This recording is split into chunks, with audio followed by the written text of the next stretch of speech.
ಇಂಥ ಘಟನೆಗಳಾದಾಗ ಕೆಲವನ್ನೆಲ್ಲ ಎನ್ಕೌಂಟರ್ ಮಾಡಿ ಬಿಸಾಕ್ಬಿಡ್ಬೇಕು. ಕರ್ನಾಟಕದಲ್ಲಿ ದೇವರಾಜ ಅರಸು ಓರ್ವ ಬಹಳ ದೊಡ್ಡ ನಾಯಕರು, ಅದರಲ್ಲಿ ಎರಡು ಮಾತಿಲ್ಲ. ಆದರೆ ನೆಗೆಟಿವ್ ವಿಚಾರ ಬಂದಾಗ ನಾನು ಪದೇ ಪದೇ ಹೇಳ್ತಾ ಇರ್ತೀನಿ, ರೌಡಿಸಮ್ ಬೆಳೆಸಿದ್ದೆ ಅವರು. ಆ ರೌಡಿಸಮ್ ಎಲ್ಲಿ ತನಕ ಆಯಿತು ಅಂದರೆ 80ರ ದಶಕದಲ್ಲಿ ಬೆಂಗಳೂರಿನಲ್ಲಿ ಕಾಲಿಡಕ್ಕಾಗ್ತಾ ಇರಲಿಲ್ಲ. ಕೊನೆಗೆ ರಾಮಕೃಷ್ಣ ಹೆಗಡೆ ಸರ್ಕಾರ ಒಂದು ರೀತಿಯಲ್ಲಿ ಎನ್ಕೌಂಟ್ರ್ ಮಾಡಿ ಬಿಸಾಕಬೇಕಾಯಿತು. ಆಮೇಲೆ ಕ್ಲೀನ್ ಆಗಿದ್ದು, ಅಲ್ಲಿಂದ ದೊಡ್ಡ ವಿಚಾರದಲ್ಲಿ ಆಗಿಲ್ಲ, ಎಲ್ಲ ಓಡೋಗ್ಬಿಟ್ರು. ಇಂಥದ್ದು ಕೂಡ ಇದೆಯಲ್ಲ, ಎಷ್ಟಾಗ್ತಾ ಇದೆ. ಡಿಮ್ ಒಂದು 4 ಹೋಗಲಿ ತೊಂದರೆ ಇಲ್ಲ, 4 ಹೋಗಲಿ ತೊಂದರೆ ಇಲ್ಲ. ಸಮ್ಟೈಮ್ಸ್ ಮಾನವ ಹಕ್ಕು ಉಲ್ಲಂಘನೆ ಅಂತ ಆದರೂ ಕೂಡ ಅದನ್ನು ಎದುರಿಸೋಣ, ತೊಂದರೆ ಇಲ್ಲ. ಬಟ್ ನಿಮಗೆ ಸಮಾಜ ಶಾಂತಿ ಇರುತ್ತೆ. ಒಂದು 4 ಹೊಡೆದಾಕ್ಬಿಟ್ರೆ 400 ಉಳಿಯುತ್ತೆ. ಈ ಘಟನೆ ಹೆಂಗಾಯ್ತು ಹೇಳ್ತೀನಿ ಕೇಳಿ. ಇವರು ಮನುಷ್ಯರು ರಕ್ಕಸರು ಒಂದು ಗೊತ್ತಾಗ್ತಾ ಇಲ್ಲ. ಕೋಲ್ಕತ್ತಾದ ಸರ್ಕಾರಿ ಕಾಲೇಜಿನಲ್ಲಿ ನಡೆದಂಥ ಅತ್ಯಾಚಾರ ಮತ್ತು ಮರ್ಡರ್. ಆಗಸ್ಟ್ 9ರ ನಸುಕಿನ ಬೆಳಗ್ಗೆ 3ರಿಂದ 5 ಗಂಟೆ ನಡುವೆ ಈ ಅತ್ಯಾಚಾರ ನಡೆಯುತ್ತೆ ಮತ್ತು ಕೊಲೆ ಆಗುತ್ತೆ. ಟ್ರೈನಿ ವೈದ್ಯ, ಟ್ರೈನಿ ಅಂತಂದರೆ ಇನ್ನೂ ಕೂಡ ಡಾಕ್ಟರ್ ಅಲ್ಲ, MBBS ಮುಗಿಸಿ ಟ್ರೈನಿಯಾಗಿ ಬಂದಿರ್ತಾರೆ, ಪ್ರಾಕ್ಟೀಸ್ ಮಾಡ್ತಾ ಇರ್ತಾರೆ. ಟ್ರೈನಿ ವೈದ್ಯ ಮೇಲೆ ಭೀಕರ ಅತ್ಯಾಚಾರ ಮತ್ತು ಕೊಲೆ ಆಗುತ್ತೆ. ಮರಣೋತ್ತರ ವರದಿಯಲ್ಲಿ ಕ್ರೌರ್ಯ ಯಾವ ರೀತಿ ಅನಾವರಣ ಆಗುತ್ತೆ ಅಂತಂದರೆ, ಅತ್ಯಾಚಾರಿಯ ಹೊಡೆತಕ್ಕೆ ಕನ್ನಡಕ ಹೊಡೆದ ಫೋರ್ಸ್ಗೆ ಕನ್ನಡಕ ಪುಡಿ ಆಗುತ್ತೆ. ಕನ್ನಡಕ ಪುಡಿಯಾಗಿ ಕಣ್ಣಿನೊಳಗೆ ಗಾಜಿನ ಚೂರು ಇರುತ್ತೆ. ಒಂದು ಆ ನೋವು.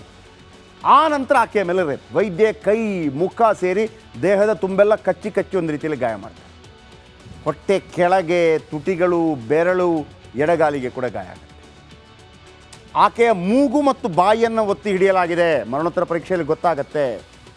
ಆಮೇಲೆ ಕಿರಿಸ್ತಾಳೆ ಅನ್ನೋ ಕಾರಣಕ್ಕಾಗಿ ತಲೆಯನ್ನು ಗೋಡೆಗೆ ಅಪ್ಪಳಿಸಲಾಗತ್ತೆ. ಓಕೆ, ಅತ್ಯಾಚಾರ ಎಸಗಿದ ಬಳಿಕ ಆಕೆಯ ಕತ್ತನ್ನು ಹಿಸುಕಲಾಗತ್ತೆ. ಕತ್ತು ಹಿಸುಕಿದ ಫೋರ್ಸ್ ಹೆಂಗಿತ್ತು ಅಂದರೆ, ಥೈರಾಯ್ಡ್ ಎಲುಬು ಅಂತಿರುತ್ತೆ ಕತ್ತಲ್ಲಿ, ಅದು ಕಟ್ಟಾಗೋಗಿದೆ. ಆಮೇಲೆ ಟ್ರೈನಿ ವೈದ್ಯ ಗುಪ್ತಾಂಗಗಳಲ್ಲೂ ಕೂಡ ತೀವ್ರತರವಾದ ಗಾಯಗಳಾಗಿವೆ. ಸೊ ಇಂಥ ಘಟನೆಗಳಾದಾಗ ನಾವು ಸಪೋರ್ಟನ್ನು ಪ್ರಶ್ನೆ ಅಲ್ಲ, ಹೊಡೆದೇ ಬಿಡಬೇಕ್ರಿ, ಎಂಥದೇ ಆಗಿರಲಿ. ಅವತ್ತು ಹುಬ್ಬಳ್ಳಿಯೆಲ್ಲ ಆಯ್ತಲ್ಲ, ಈಗ ಪೊಲೀಸರಿಗೆ ಎನ್ಕೌಂಟ್ರ್ ಮಾಡುವಂಥ ಒಂದು ರೈಟ್ಸ್ ಇರುತ್ತೆ. ನಾವು ಎಷ್ಟೇ ಬಬ್ಬೆ ಹೊಡ್ಕೊಳ್ಳಿ, ಸರಿನಾ ತಪ್ಪು, ಮತ್ತು ಹೆಂಗೆ ಸರಿ ಮಾಡೋದು? ಮನೆಯಲ್ಲಿ ನಮ್ಮ ಮಕ್ಕಳು ತಪ್ಪು ಮಾಡಿದಾಗ ನಾವೆರಡು ಪೆಟ್ಟು ಹೊಡಿತೀವಿ, ಏನೂ ಮಾಡಿರೋದಿಲ್ಲ ಪಾಪ ಅವರು, ಆದರೂ ನಾವು ಪೆಟ್ಟು ಹೊಡಿತೀವಿ. ಇಂಥ ತಪ್ಪುಗಳಿಗೆ ಎಂಥ ಉತ್ತರ? ಹೌದು, ನಾವು ಕಾನೂನಿದೆ, ಮತ್ತೊಂದಿದೆ, ಮಗದೊಂದಿದೆ, ನೀವು ಎಲ್ಲವನ್ನೂ ಕೂಡ ಕಾಯ್ತಾ ಹೋದರೆ 20 ವರ್ಷ ಅಂತಂದರೆ ಮನುಷ್ಯನ ಜೀವನ ಇರೋದೇ ಒಂದು 60 ವರ್ಷಕ್ಕೆ ಎಂಡಾಗಿಬಿಡುತ್ತೆ ಸರಾಸರಿ. ಹೊಡೆದು ಬಿಸಾಕಬೇಕಲ್ವ ಕೆಲವ್ರನ್ನ, ಮಾಡಿಬಿಡ್ಬೇಕು ಒಂದು ಕಾನೂನೇ, ಹೊಡೆದು ಬಿಸಾಕ್ರಪ್ಪ ಅಂತ ಆ ಥರ ಕಲ್ಪಿಸ್ಕೋಬಾರ್ದು ಕೆಲವರೆಲ್ಲ. ಇನ್ನು ಇದರ ಬಗ್ಗೆ ತುಂಬ ಜನ ಮಾತಾಡಿದ್ದಾರೆ. ಕೋಲ್ಕತ್ತಾದಲ್ಲಿ ವೈದ್ಯಕೀಯ ವಿದ್ಯಾರ್ಥಿನಿ ಮೇಲೆ ನಡೆದ ಅತ್ಯಾಚಾರ ಪ್ರಕರಣದ ವಿರುದ್ಧ ದೇಶಾದ್ಯಂತ ಖಂಡನೆ ವ್ಯಕ್ತವಾಗಿದೆ. ಕನ್ನಡದಲ್ಲಿ ನಟ ಧ್ರುವ ಸರ್ಜಾ ಕೂಡ ಕೋಲ್ಕತ್ತಾದ ರೇಪ್ ಆ್ಯಂಡ್ ಮರ್ಡರ್ ಕೇಸ್ ಬಗ್ಗೆ ಮಾತಾಡಿದ್ದಾರೆ. ಅತ್ಯಾಚಾರಿಗಳ ವಿರುದ್ಧ ಗರಂ ಆಗಿ ಮಾತಾಡಿದ್ದಾರೆ. ಹೆಣ್ಣು ಮಕ್ಕಳಿಗೆ ರಕ್ಷಣೆ ಇಲ್ಲ ಅಂತ ಬೇಸರ ಕೂಡ ಹೊರಹಾಕಿದ್ದಾರೆ. ಏನು ಹೇಳಿದರು ಕೇಳಿಸ್ಕೊಳ್ಳಿ. ಇಂಥ ರೇಪಿಸ್ಟ್ಗಳಿಗೆ ನಿಜವಾಗ್ಲೂ ಅವ್ರು ಸಿಕ್ಕಿ ಕಾನೂನು ರೀತಿ ಶಿಕ್ಷೆ ಆಗಲಿ ಅಂತ ನಾವು ಭಗವಂತನಲ್ಲಿ ಕೇಳ್ಕೊತೀವಿ. ಬಟ್ ಅವ್ರಿಗೆ ಯಾವುದೇ ರೀತಿ ಶಿಕ್ಷೆ ಕೊಟ್ಟರು ಆ ಸ್ಯಾಟಿಸ್ಫ್ಯಾಕ್ಷನ್ ಅನ್ನೋದು ಆಗೋದೇ ಇಲ್ಲ. ಇಂಥ ನನ್ನ ಮಕ್ಕಳನ್ನ ನಿಜವಾಗ್ಲೂ ನಡು ರಸ್ತೆ ನಿಲ್ಲಿಸಿ ಜೀವಂತವಾಗಿ ಸುಟ್ಟಾಕ್ಬಿಟ್ರು ಅದು ಆದ್ರೂ ಸ್ಯಾಟಿಸ್ಫೈ ಆಗಲ್ಲ. ಇಂಥ ಕಲ್ಪ್ರಿಟ್ಸ್ಗೆ ಏನೇ ಮಾಡಿದ್ರೂ ಆ ಭಗವಂತ ಇವ್ರಿಗೆ ಒಳ್ಳೇದು ಮಾಡದೇ ಇರಲಿ ಅಂತ ಮನಸಾರ ಕೇಳ್ಕೊತೀನಿ. ನಾನು ವಿಡಿಯೋ ಮಾಡ್ತಿರೋ ಉದ್ದೇಶ ಏನು ಅಂದರೆ, ನಿಜವಾಗ್ಲೂ ನಮ್ಮ ಮನೇಲೂ ನನಗೂ ಒಬ್ಬಳು ಹೆಣ್ಮಗಳು ಇದ್ದಾಳೆ. ಅನ್ಯಾಯ ಆಗಿದೆ, ಯಾರೋ ಮನೆಗೆ ಅನ್ಯಾಯ ಆಗಿದೆ ಅಂದಾಗ ನಿಜವಾಗ್ಲೂ ಅವ್ರ ಜೊತೆ ನಾವು ಇವಾಗ ಇರಬೇಕು. ಕೂಡ ಅತಿ ಕಠಿಣ ಶಿಕ್ಷೆ ಅಥವಾ ಅರೆಸ್ಟು ಅಥವಾ ರಾಜೀನಾಮೆ ಆಗಲಿ. ಯಾಕಪ್ಪ, ಏನು ನಿನ್ನ ವಾದ ಅಂತ ಕೇಳುತ್ತೆ. ಆಗ ಸಿದ್ದರಾಮಯ್ಯನವರು ಅಂದರೆ ಅವರ ವಕೀಲರು ಈ ಥರ ವಾದ ಮಾಡ್ತಾರೆ. ಏನು ನೋಡಿ, ಪತ್ನಿಯ ಭೂಮಿಗೆ ಪರಿಹಾರವಾಗಿ ಸೈಟ್ ಪಡೆಯಬಾರ್ದಾ? ನನ್ನ ಪತ್ನಿಯ ಭೂಮಿ 3.16 ಎಕರೆ, ಮೂಡಾದಲ್ಲೇ 3 ಅವಕಾಶ ಇದೆ. ಆ ಎಕರೆ ಆ ಜಾಗಕ್ಕೆ ಪ್ರತಿಯಾಗಿ ದುಡ್ಡು ಕೊಡ್ತೀನಿ, ನಂಬರ್ 1. ಆ ಜಾಗಕ್ಕೆ ಪ್ರತಿಯಾಗಿ ಅಷ್ಟೇ ಜಾಗ ಕೊಡ್ತೀನಿ, ನಂಬರ್ 2. ಆ ಜಾಗಕ್ಕೆ ಪ್ರತಿಯಾಗಿ 50-50 ಸೈಟ್ ಕೊಡ್ತೀನಿ, ನಂಬರ್ 3. ಅವರೇ ಹೇಳಿದ್ದಾರೆ. ಹಾಗಾಗಿ ನನ್ನ ಹೆಂಡತಿ ಹಾಕ್ಕೊಂಡಿದ್ದಾರೆ ಅದನ್ನು 50-50 ಕೊಡಿ ಅಂತೇಳಿ ಅವರೇ ಹಾಕ್ಕೊಂಡಿದ್ದಾರೆ. ಸಿದ್ದರಾಮಯ್ಯ ಹೇಳ್ತಾರೆ, ನನಗೆ 3.16 ಎಕರೆನೇ ಕೊಡಬೇಕಿತ್ತು ನೀವು, 50-50 ಅಂದರೆ ಅರ್ಧದಷ್ಟು ಅಂತ. ಸೈಟ್ ಬೇರೆ ವಿಚಾರ.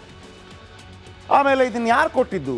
ಸಿದ್ದರಾಮಯ್ಯ ಪತ್ನಿ ಪಾರ್ವತಿ ಅವರಿಗೆ ಸೈಟ್ ಹಂಚಿದ್ಯಾರು?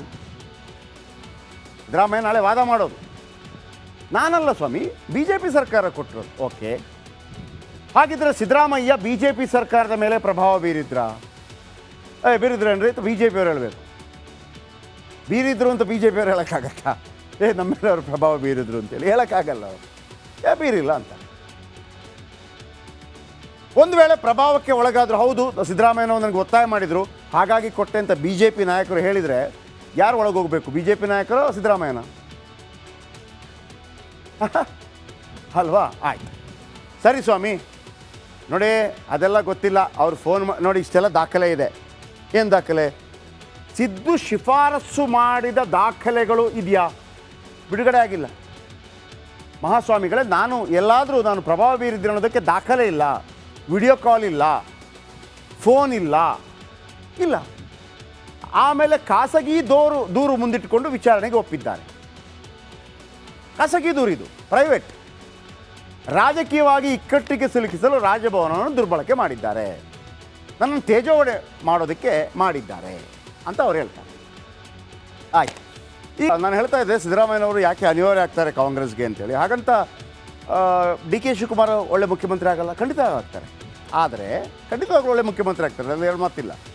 ಆದರೆ ಏನಾಗುತ್ತೆ ನೋಡಿ, ಆಲ್ರೆಡಿ ಅವರ ಮೇಲೆ ಕೇಸ್ ಇದೆಯಲ್ಲ, ಆಲ್ರೆಡಿ ಒಮ್ಮೆ ಜೈಲಿಗೆಲ್ಲ ಹೋಗಿ ಬಂದ್ರಲ್ಲ, ಅದನ್ನು ಮುಖ್ಯಮಂತ್ರಿ ಆದ ತಕ್ಷಣ ಏನು ಮಾಡುತ್ತೆ ಕೇಂದ್ರ, ಮತ್ತೊಮ್ಮೆ ಅದನ್ನು ಎತ್ತಿಬಿಡುತ್ತೆ.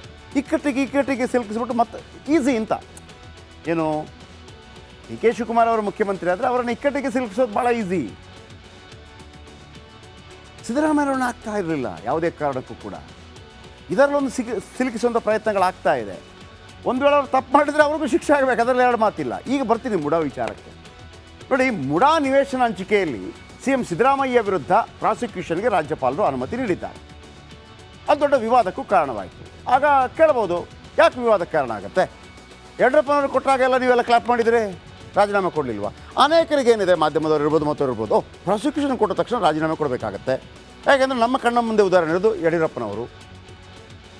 ಜನ ಅದೇ ಕೇಳ್ತಾರೆ, ಏನು ಪ್ರಾಸಿಕ್ಯೂಷನ್ ಅಂದರೆ? ಅದೇ ಯಡಿಯೂರಪ್ಪ ಅಂದ್ರೆ ರಾಜೀನಾಮೆ ಕೊಡ್ತಾರಾ, ಮುಖ್ಯಮಂತ್ರಿ ಹೋಗುತ್ತಾ? ಯಡಿಯೂರಪ್ಪ ಕಾಲದಲ್ಲೂ ಹೀಗೆ ಆಗಿತ್ತಲ್ವಾ?